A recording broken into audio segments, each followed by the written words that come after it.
A paz do Senhor, eu sou Ângela Gabriel e você está no canal Maranata Maranata. Seja muito bem-vindo.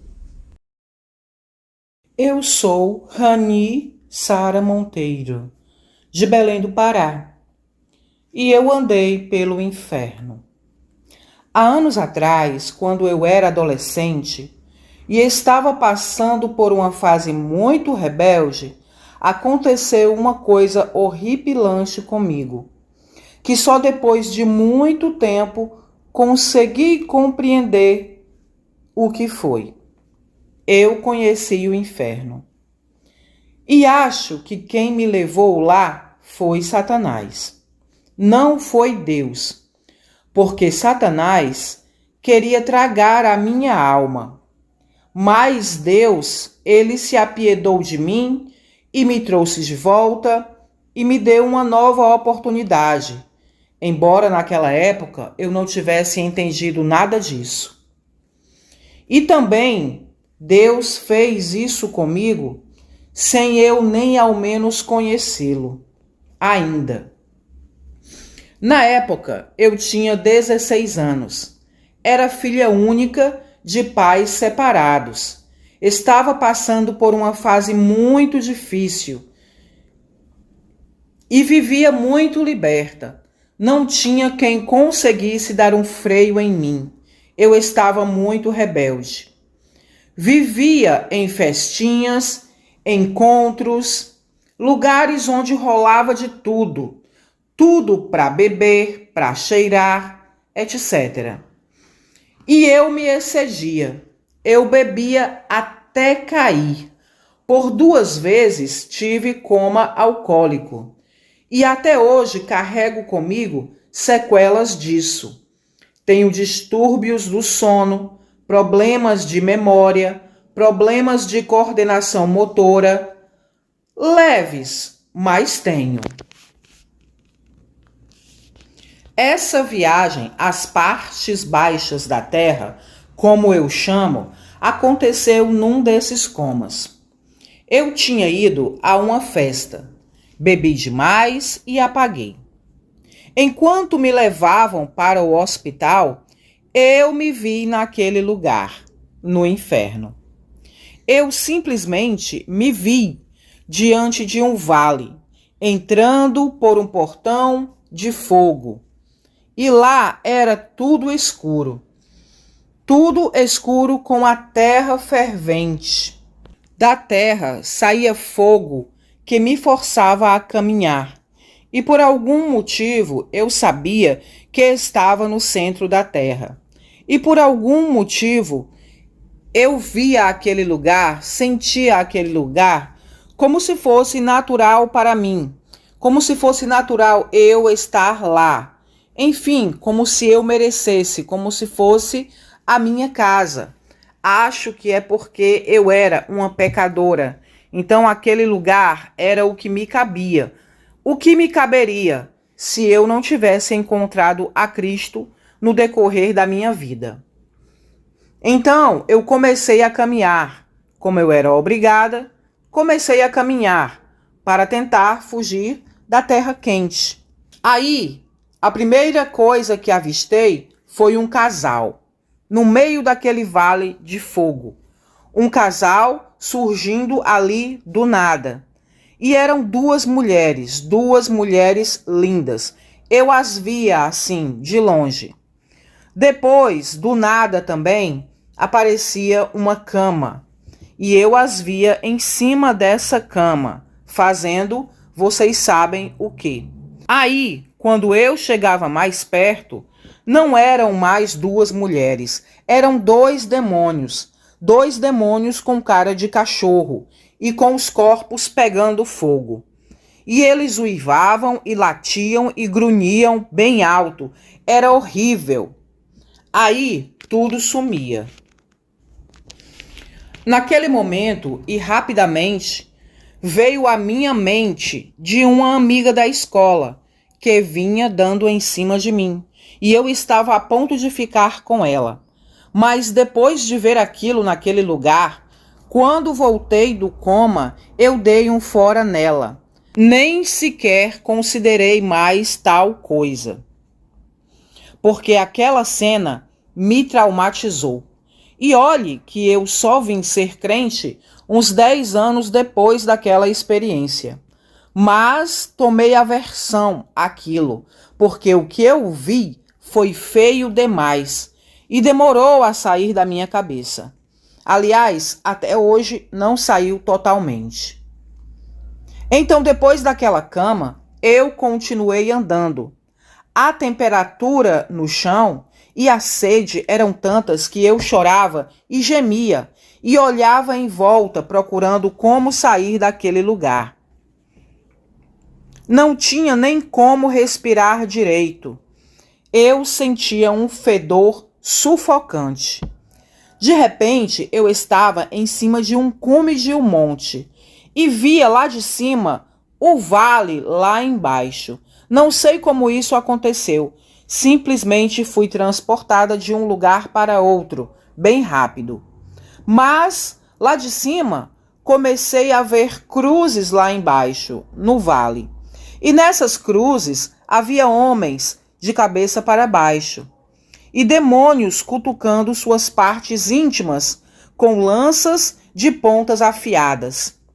Vi também outros demônios que passavam com arco e flecha e simplesmente lançavam uma flecha naqueles homens, como se estivessem brincando de acertá-los. Eu via tudo isso de longe, bem de longe, mas ficava aterrorizada, porque os gritos daqueles homens eram pavorosos. Aliás, os demônios gritavam também, como se eles também sofressem. Isso que eu vi foi muito rápido, mas quando eu olhei, algo disse que aquele era o Vale dos Imorais. Veio na mente assim, bem rápido, bem forte, a voz dizendo: o Vale dos Imorais.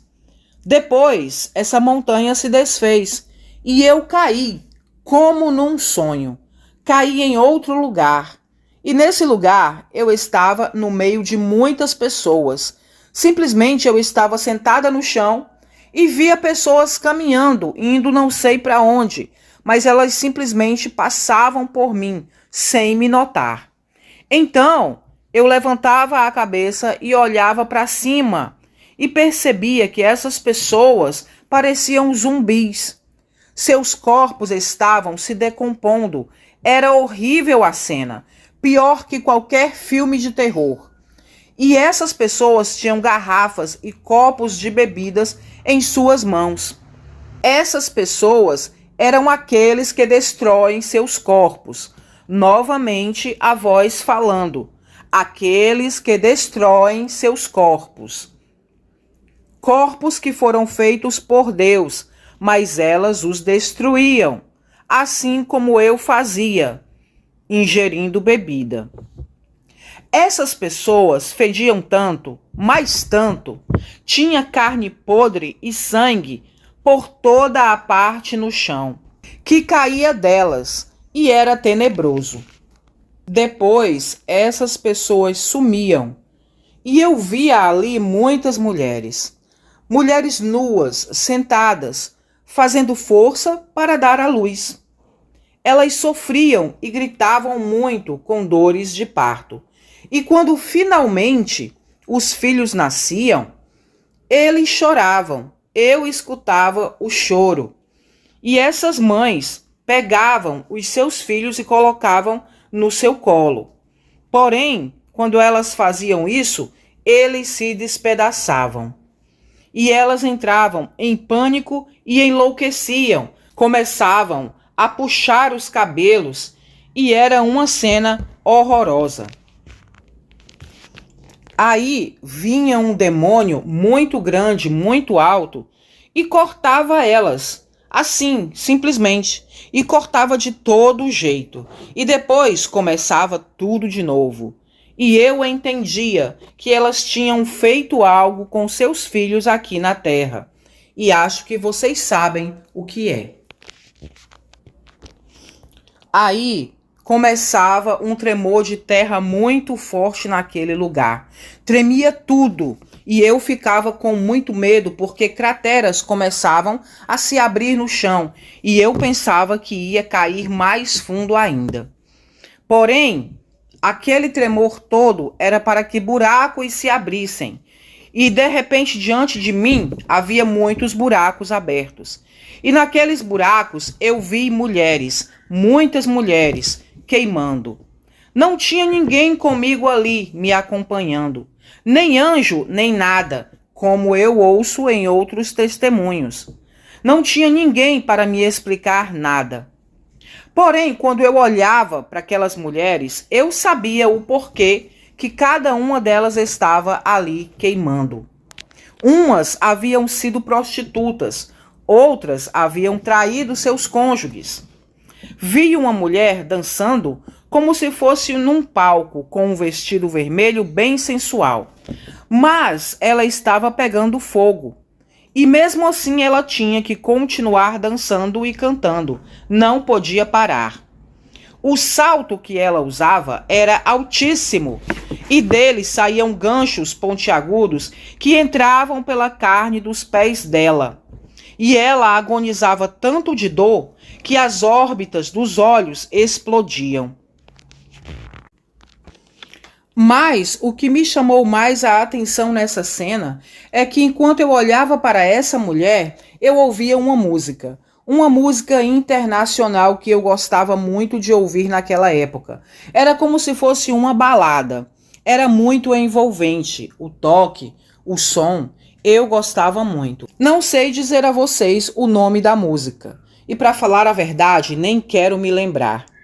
Porém, quando eu ouvia aquela música, algo me dizia que ela também era responsável por envolver pessoas para a prostituição. Naquela música havia elementos que induziam as pessoas à prostituição. Hoje, como serva de Deus, eu só escuto louvores. Por via das dúvidas, para minha segurança espiritual, eu não escuto nenhuma música internacional, nada que não seja louvor a meu Deus, e nada que eu não conheça a procedência, e também nada que eu não consiga decifrar o que está sendo dito. Eu vi, naquele lugar, outra coisa chocante. Vi uma menina de uns 15 anos pegando fogo, e ela estava irada, falando palavrões. Ela tinha algo na mão, como se fosse um controle de jogo. Ela tinha se corrompido assim. Agora, ela só fazia isso. Se irava, gritava palavrões e queimava. Berrava, chorava, odiava e queimava. Ela nunca ganhava nada, só se irava e perdia no jogo e berrava os palavrões. Vi também outra moça, linda. Essa era muito interessante, pois eu a via dentro de um quarto se arrumando. Ela estava diante de uma penteadeira onde havia de tudo, os melhores perfumes, as melhores joias, e ela era linda. Ela usava tudo aquilo para se arrumar e para sair. E quando terminava, ela saía toda linda, toda feliz. E eu sabia que ela ia sair com um homem casado. E eu sabia que era aquele homem que dava todas aquelas coisas para ela. E eu sabia que aquele homem era casado com outra mulher legalmente e tinha esse relacionamento ilegal com essa moça. Naquele lugar, essa palavra falou muito forte ali comigo, legal e ilegal. Então eu via, de uma maneira que eu não consigo explicar, que o homem com quem ela saía maltratava a sua esposa, com quem ele era legalmente casado. Ele a maltratava e judiava muito com ela por causa dessa moça. E ele deixava as coisas faltar dentro de casa por causa dessa moça. E ele também não dava mais assistência para os seus filhos por causa dessa moça, para que ela tivesse tudo do bom e do melhor. Então eu a via saindo toda feliz e alegre para se encontrar com ele. Só que no meio do caminho, do nada, ela começava a pegar fogo. Seu lindo vestido se consumia, seus cabelos eram consumidos pelo fogo. Ela gritava sem conseguir se livrar do fogo e começava a derreter toda. Sua beleza ia embora. De repente, ela ficava parecendo um zumbi. Depois, somente um pedaço de carne podre andando. E depois, era apenas caveira. E quando terminava tudo isso, eu a via voltando a se arrumar no quarto de novo. E ela começava a chorar, colocando as pulseiras, os brincos, os anéis, começando a procurar maquiagem, vestido, sapato, mas chorando, agonizada, porque ela sabia que iria começar tudo de novo e que novamente ela iria queimar. Mas o engraçado é que quando ela saía, ela tinha aquela porcentagem de felicidade. Felicidade falsa, ilusão, mas ela tinha. Por um breve momento, enquanto ela saía do quarto e saía em direção ao seu amante, ela tinha esse pequeno momento, essa partícula minúscula de felicidade, que logo mais era substituído pelo pavor e o horror do fogo. Depois disso, não sei como, eu me vi em outro lugar, atrás de umas rochas, e eu olhava para ver o que estava acontecendo, porque eu ouvia gritos e mais gritos. E quando eu olhava, eu via muitas mulheres acorrentadas pelos pés, e havia demônios ali, e eles furavam elas com lanças e chicotes. O estado dos corpos delas eu nem vou falar aqui, senão a irmã Ângela não vai poder postar. Mas no chão havia muito sangue, o sangue delas. E aqueles demônios as obrigavam a se abaixarem, tocarem no seu sangue e pintarem as suas próprias unhas com o seu próprio sangue. Elas faziam isso chorando e gritando. Se agachavam para apanhar o seu sangue e pintavam as suas unhas. E faziam isso para não apanhar mais. E aí, quando elas terminavam, eles mandavam elas estenderem as mãos e mostrarem as unhas vermelhas. E eles diziam: queremos ver se ficou bonito. E elas estendiam as mãos e mostravam a eles. E eles passavam uma espada e cortavam as mãos delas fora. E elas gritavam e choravam. Eu entendia que elas eram muito promíscuas aqui na terra. Elas estavam sem roupa, sem nada. Isso da cintura para cima. Porque da cintura para baixo, elas estavam com um fio dental. Só que não era fio dental de tecido. Era uma peça de roupa de ferro. E esse ferro fazia sangrar as partes íntimas delas. Era muito apertado. Foi essas coisas que eu vi. Era um sofrimento tão grande que não dá para explicar. Por ser uma coisa que a maioria das pessoas não conseguiria aceitar se eu contasse, eu me calei depois que eu acordei e não quis insistir com essa história para muitas pessoas, porque realmente é difícil de acreditar. Eu não julgo quem não acredita nessas experiências, porque é uma loucura. A gente prefere não ficar pensando nisso, nem imaginar o que é aquele lugar. E foi essas coisas que eu vi.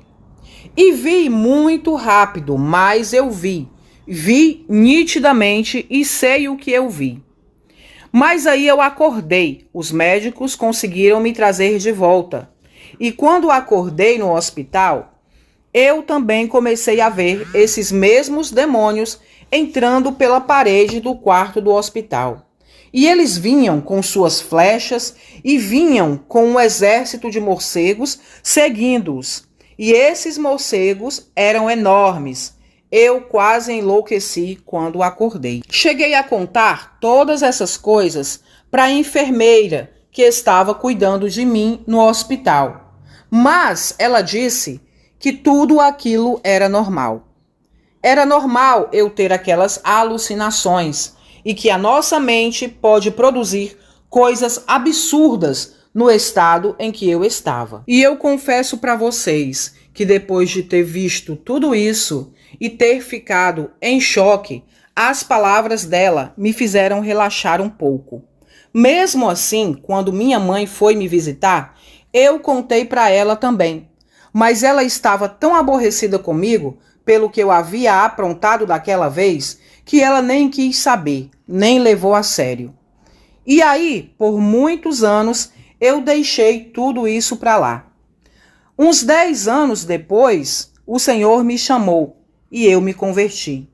E comecei a contar isso para as irmãs na minha igreja. E aí sim, elas me explicaram o que significa tudo isso que eu passei. Aí eu entendi. Entendi que, apesar de Deus ter me permitido estar lá e ver e presenciar tudo aquilo, Ele não abriu meu entendimento por completo para compreender tudo. Sobre o bem, sobre o mal e sobre que eu precisava de salvação. E que eu poderia ter ficado lá para sempre, se Ele não tivesse dado permissão aos médicos para me trazer de volta. Mas Deus, em tudo Ele tem um propósito, e há um tempo para todas as coisas debaixo do céu, e eu estou contando agora. Agradeço àqueles que me ouviram, e digo a vocês, irmãos, trabalhem, tenham misericórdia dessas vidas que, como eu, viviam sem destino, à mercê do pecado, sem saber que Deus as ama e quer resgatá-las. Há vidas, irmãos, precisando da palavra da verdade. Vamos trabalhar, vamos evitar, se nós pudermos, que mais vidas desçam àquele lugar. Que Deus abençoe todos vocês. Amém.